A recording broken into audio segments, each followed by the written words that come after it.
नमस्कार मित्रांनो, स्वागत आहे तुमचं आपल्या YouTube चॅनलवर। मित्रांनो, प्रधानमंत्री आवास घरकुल योजना आपल्याला माहित असेल, केंद्र शासनामार्फत ही घरकुल योजना चालवली जाते। या घरकुल योजनेअंतर्गत महाराष्ट्रामधील भरपूर लाभार्थ्यांना आतापर्यंत घरकुलांचा लाभ मिळालेला आहे।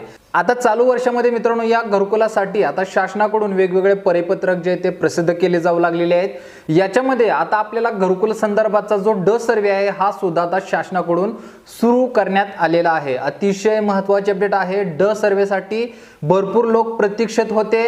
ड सर्वे झाला तरच आपल्याला या प्रधानमंत्री आवास घरकुल योजनेचा लाभ घेता येतो। त्याच्यामुळे हा ड सर्वे या घरकुलासाठी अतिशय महत्त्वाचा होता आणि तोच ड सर्वे आता आपल्या ग्रामपंचायत मार्फत आपल्या नगरपालिकेमार्फत सुरू करण्यात आलेला आहे। सध्या मित्रांनो, आपल्या जवळ ग्रामपंचायत मार्फत जे परिपत्रक प्रसिद्ध झालेले आहे याबद्दलच्या सविस्तर अपडेट आहेत। ड सर्वेसाठी आपलं सर्वेक्षण व्हावं यासाठी शासनाकडून एक अर्ज प्रसिद्ध करण्यात आलेला आहे। जो लाभार्थी हा अर्ज भरून देईल त्या लाभार्थ्याचं सर्वेक्षण ग्रामपंचायत मधील जे अधिकारी असतील यांच्या मार्फत केलं जाणार आहे आणि त्याच्यानंतरच तो घरकुलासाठी पात्र आहे का हे चेक केलं जाणार आहे। त्याच्यानंतर घरकुल यादीसाठी घरकुलासाठी त्याचं नाव वर रिकमेंड केलं जाणार आहे, म्हणजेच वर त्याचं नाव यादीसाठी पाठवलं जाणार आहे। आता ही अतिशय महत्त्वाची अपडेट आहे, त्याच्यामुळे आपला व्हिडिओ जो मित्रांनो शेवटपर्यंत पहा, जास्तीत जास्त लोकांपर्यंत व्हिडिओ पोहोचवा, कारण की आपले व्हिडिओ जे ते मित्रांनो भरपूर लोक जे आहेत ते एकदाच पाहून सोडून देत आहेत।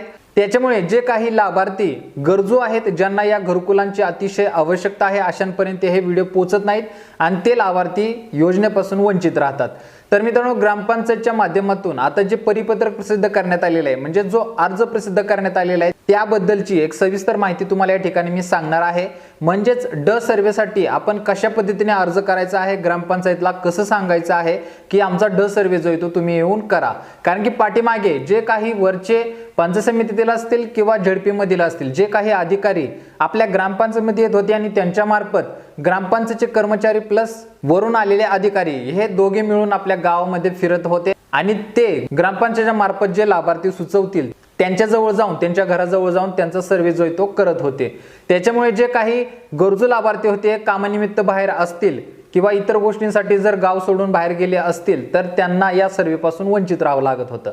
आता मित्रांनो, या सर्वेला आपण गावाच्या बाहेर जरी राहत असोल तर अर्ज जो आहे तो आपल्या ग्रामपंचायतला केल्यानंतर ग्रामपंचायतचं काम आहे की या अर्ज भेटल्यानंतर त्या लाभार्थ्यांपर्यंत पोहोचणं गरजेचं आहे, त्या ठिकाणी जाऊन त्याचा सर्वे करणं गरजेचं आहे। यासाठी ग्रामपंचायत बंधनकारक राहत आहे। त्याच्यामुळे आपला अर्ज ग्रामपंचायत मध्ये जाणं खूप गरजेचं आहे। अर्ज अगदी साध्या आणि सोपी प्रोसेस मध्ये असणार आहे।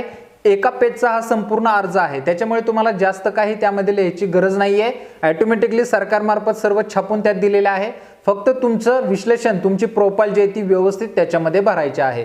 आता ही प्रोफाईल तुम्ही कशी भरणार आहे याबद्दलची सविस्तर अपडेट जाणून घेऊया। थोडक्यात अतिशय व्यवस्थितरित्या आपण ही माहिती पाहणार आहात। व्हिडिओ शेवटपर्यंत पहा। चॅनलवरती नवीन असाल तर चॅनलला सबस्क्राईब करून ठेवा। चला तर जास्त वेळ न घेता आपण ड सर्वेसाठी कशा पद्धतीने ग्रामपंचायतला अर्ज करायचा आहे त्याबद्दलची माहिती घेऊया।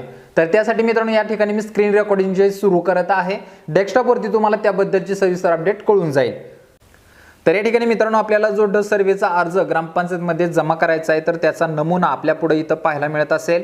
याच्यामध्ये मित्रांनो आपल्याला उजव्या बाजूला आपला दिनांक जो आहे तो पाहायला मिळत असेल। ज्या दिवशी आपण हा अर्ज ग्रामपंचायतमध्ये जमा करणार आहे तर त्या दिवसाचा दिनांक आपल्याला इथं भरून घ्यायचा आहे। त्याच्यानंतर इथं पुढे आल्यानंतर आपल्याला प्रति पाहायला मिळेल। या ठिकाणी मित्रांनो सरपंच, ग्रामपंचायत अधिकारी, आता या ठिकाणी आपल्याला सरपंच आणि ग्रामसेवक जे असतील यांच्यासाठी हा अर्ज असणार आहे। म्हणजेच यांच्याजवळ आपल्याला अर्ज करायचा आहे की आमचा ड सर्वे जो आहे तो तुमच्या मार्फत घेण्यात यावा। त्यासाठी हा मित्रांनो सरपंच आणि ग्रामसेवक यांच्यासाठी अर्ज असणार आहे। खाली मित्रांनो ग्रामपंचायत देण्यात आलेली आहे। या ठिकाणी आपल्या ग्रामपंचायतचं नाव टाका, त्याच्यानंतर आपला तालुका असेल तालुक्याचं नाव टाका। शेवटी मित्रांनो आपल्याला जिल्हा दिसत आहे। या ठिकाणी हा नमुना सातारा जिल्ह्यामधील असल्यामुळे या ठिकाणी सातारा हे नाव आलेलं आहे। तुमच्या जिल्ह्यामध्ये सुद्धा या पद्धतीचं मित्रांनो आपल्याला अर्ज जे आहेत ते पाहायला मिळतील।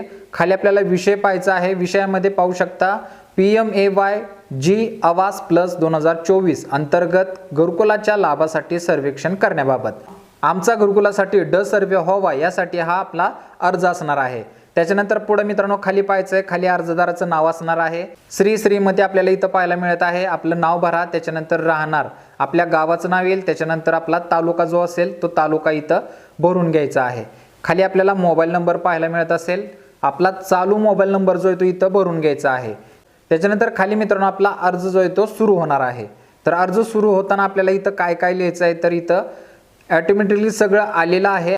इथं अर्जामध्ये छापून ऑलरेडी आलेलं आहे, त्याच्यामुळे आपल्याला जास्त करायची काही गरज नाही आहे. इथं मित्रांनो आपल्याला पाहायला मिळेल की माझ्या कुटुंबासाठी राहण्यासाठी पक्के घर नाही, माझे कुटुंब बेघर असून सध्या भाड्याच्या घरात पालन टाकून वास्तव्यास आहे, म्हणजे सप्रामध्ये राहत आहे. आम्हाला निवाऱ्यासाठी पक्क्या घराची आवश्यकता आहे.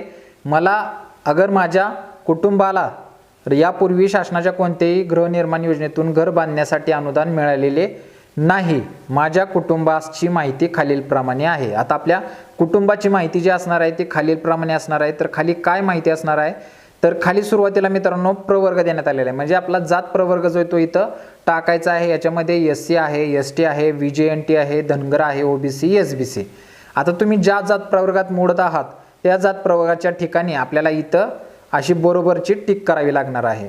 तुम्ही ज्या जात प्रवर्गात असाल त्या ठिकाणी हा बरोबरची टिक जी ती करून द्यायची आहे. त्याच्यानंतर मित्रांनो खाली पाहू शकता आपल्याला प्रत्यक्ष जात म्हणून दिलेलं आहे, म्हणजे या ठिकाणी आपल्याला आपल्या जातीचा नाव लिहायचं आहे. म्हणजे SC मधील कोणती जात आहे, ST मधील कोणती जात आहे, तर जातीचं नाव आपल्याला इथं भरायचं आहे. कुटुंबामध्ये जर कोण दिव्यांग असेल तर त्यांचा UID जो क्रमांक असेल, UID क्रमांक, तर हा क्रमांक आपल्याला इथं भरून घ्यायचा आहे. तर त्यांच्याजवळ UID क्रमांक जर असेल तर इथं भरून घ्यायचा आहे. त्याच्यानंतर खाली मित्रांनो जॉब कार्ड देण्यात आलेलं आहे. जॉब कार्ड हे मित्रांनो आपल्या ग्रामपंचायतमधील जे ग्राम रोजगार सेवक आहेत तर यांच्याजवळ हे जॉब कार्ड जे आहे ते आपल्याला काढून मिळतं. त्या ठिकाणी तुम्हाला जॉब कार्डसाठी तुमचं आधार कार्ड, बँकेचं पुस्तक आणि जोडीचा फोटो, नवरा बायकोचा जोडीचा फोटो लागतो. तर ती डॉक्युमेंट तुम्ही दिल्यानंतर तुमचं जॉब कार्ड त्या ठिकाणी काढून दिलं जातं. तर ही मित्रांनो जॉब कार्डची घरकुलासाठी अतिशय आवश्यक असणारी डॉक्युमेंट आहे. जॉब कार्ड असेल तरच तुम्हाला घरकुलाचा लाभ घेता येतो, त्याच्यामुळे जॉब कार्ड अतिशय महत्त्वाचं आहे. ते काढण्यासाठी तुम्हाला ग्रामपंचायतशी संपर्क साधायचा आहे. त्याच्यानंतर मित्रांनो खाली पहा, घरकुल मंजूर झाल्यास घरकुल बांधण्यासाठी कुटुंबातील सदस्याच्या मालकीची जागा आहे का, म्हणजे कुटुंबातील कोणत्या लाभार्थीची जागा असेल तर होय करा किंवा नाही करा. आता या ठिकाणी होय किंवा नाही असे दोन ऑप्शन देण्यात आलेले आहेत.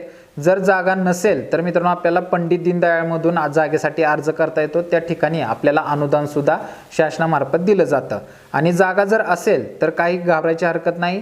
तुम्हाला त्या जागेचा जो क्रमांक असेल, गट क्रमांक असेल, भू क्रमांक असेल किंवा ग्रामपंचायतचा मिळकत क्रमांक असेल, म्हणजेच तुमचं त्या ठिकाणी कच्चं घर किंवा सपार असेल तर त्याचा मिळकत क्रमांक ग्रामपंचायतमध्ये मिळतो, तो तुम्हाला या ठिकाणी भरून घ्यायचा आहे. तर मिळकत नंबर भरल्यानंतर या पद्धतीने संपूर्ण डिटेल भरल्यानंतर आता खाली येऊया आपण. पुढे आल्यानंतर तुम्हाला इथं आता या योजनेसाठी जे अटी नियम आहेत त्या पाहायला मिळतील. तर या अटी नियम मी जास्त विश्लेषण करत नाहीये, या तुम्हाला विश्लेषण करण्यासाठी मी सेपरेट व्हिडिओ बनवतो, जेणेकरून तुम्हाला या अटी नियम संपूर्ण समजून जातील. नाहीतर तुम्हाला या अटी नियम समजल्या नाही तर अर्ज नक्की कसा करायचा याची सविस्तर माहिती मिळणार नाहीये. त्याच्यामुळे याचं विश्लेषण मी पुढच्या भागामध्ये करतो. चालू घडीला आता फक्त हा शेवटचा अर्ज नमुना आहे, तो तुम्हाला इथे व्यवस्थित समजून सांगतो. खाली मित्रांनो आपल्याला दिलेलं आहे की कुटुंबातील सदस्याची नावे. आता कुटुंबामध्ये आपली जी काही सदस्यांची नावे असतील त्यांचा खाली कॉलम दिलेला आहे, तर तो कॉलम संपूर्ण भरून घ्यायचा आहे. तर कॉलम भरण्यासाठी आपल्याला काय करायचं आहे, तर कॉलम भरण्यासाठी सुरुवातीला या ठिकाणी पाहू शकता आपलं नाव येणार आहे. इथं आपलं स्वतःचं नाव टाका, स्वतः इथं लिहिलेलं आहे, म्हणजे जो लाभार्थी घरकुल करणार आहे त्याचं सुरुवातीला नाव येणार आहे. नाव टाकल्यानंतर पुढे आधार क्रमांक आपल्याला पाहायला मिळेल. त्याच्यानंतर खाली घरातील जे काही सदस्य असतील त्या सर्व सदस्यांची नावे तुम्हाला इथं भरून घ्यायची आहेत. त्यांच्याबरोबर नातं काय आहे ते नातं सुद्धा इथं टाकायचं आणि त्यांचं सर्वांचे आधार कार्ड नंबर या पुढच्या कॉलममध्ये भरून घ्यायचे आहेत. तर या पद्धतीने मित्रांनो हा आपला घरातील सदस्यांच्या कुटुंबाचा तक्ता आपल्याला पूर्ण करून घ्यायचा आहे. तक्ता पूर्ण केल्यानंतर खाली मित्रांनो पाहू शकता, तरी माझ्या कुटुंबाचे घरकुलाच्या लाभासाठी सर्वेक्षण करण्यात यावे, आपला विश्वासू. आता या ठिकाणी आपला अर्ज जो आहे तो आपल्या सहीनुसार त्या ठिकाणी ग्रामपंचायतमध्ये दाखल करायचा आहे. त्यासाठी मित्रांनो इथं आपलं खाली पाहू शकता आपला अर्जदाराचं नाव पाहायला मिळत असेल आणि त्याच्यानंतर या ठिकाणी आपली सही सुद्धा आपण करायची आहे. खाली आपल्याला निवासाचा पूर्ण पत्ता दिलेला आहे, तर आपला निवासाचा पत्ता इथं व्यवस्थितरित्या भरून घ्यायचा आहे, संपूर्ण पत्ता भरा. तर या पद्धतीने हा संपूर्ण अर्ज जो आहे तो आपल्याला मित्रांनो व्यवस्थितरित्या भरून घ्यायचा आहे.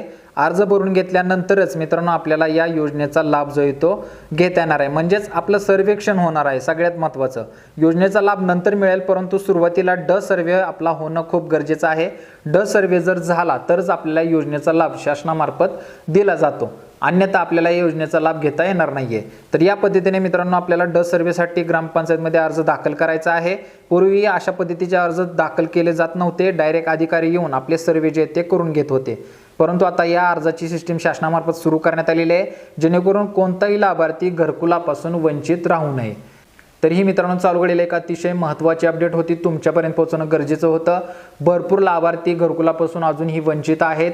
जे लाभार्थी घरकुलाच्या प्रतीक्षेत असतील त्यांच्यासाठी हा व्हिडिओ अतिशय महत्त्वाचा होता, त्याच्यामुळे हा व्हिडिओ बनवणं गरजेचं होतं। आपण व्हिडिओ पाहिला असेल तर आपल्या मित्रांना नातेवाईकांना नक्की पाठवा, जेणेकरून ते सुद्धा हा सविस्तर फॉर्म भरून आपल्या ग्रामपंचायतमध्ये जमा करतील आणि प्रधानमंत्री आवास घरकुल योजनेमध्ये सहभाग घेऊ शकतील। तर मित्रांनो आजच्यासाठी मी येथेच थांबतो। पुढच्या भागात तुम्हाला घरकुल संदर्भाच्या अटी नियम असतील, कागदपत्रे असतील, या संबंधित सविस्तर अपडेट देणार आहे। त्याच्यामुळे चॅनलवरती नवीन असाल तर चॅनलला सबस्क्राईब करून ठेवा। भेटू पुढच्या व्हिडिओमध्ये नवीन अपडेटसह, नवीन माहितीसह। तोपर्यंत धन्यवाद।